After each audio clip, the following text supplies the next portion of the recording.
Eto na mga idol, papalapit na nga ang deadline ng PBA draft at medyo marami-rami na ang nagsubmit ng kanilang application sa PBA, particular na ang mga players mula sa MPBL. Pero ang mga bigating pangalan ngayon ay hindi pa nagsubmit ng kanilang application. Ayon sa pamunuan ng PBA na umaasa sila na magpapadraft ang iilan sa mga matutunog na pangalan tulad ni Jason Brickman, DJ Fenner, Juan Gomez de Leano, Michael Phillips, Gio Chu, Will Guzam, Kubi Paras, Clint Escamis, Remy Martin at CJ Lane.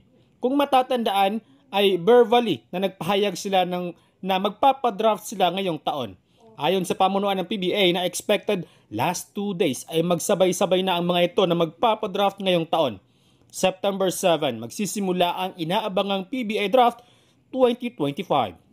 Samantala, mukhang may mabubuong alliance sa pagitan ng dalawang best import ngayon sa PBA dahil ayon sa report na posibleng magsama-sama ngayon sa Meralco Bolts sina Ronday Hollis Jefferson at Justin Brownlee para sa East Asia Super League or EASL.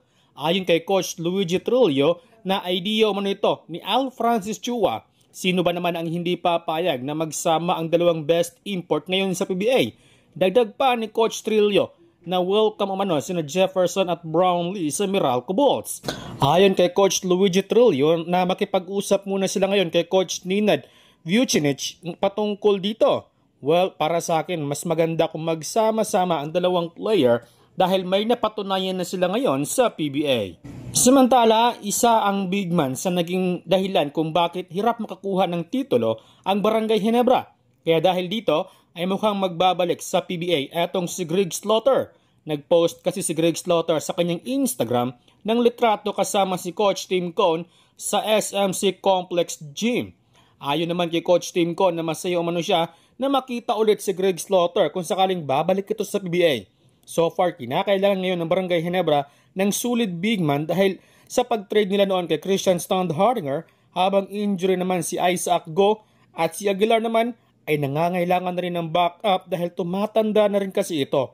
Kayo mga idol, ano masasabi ninyo sa video natin ngayon?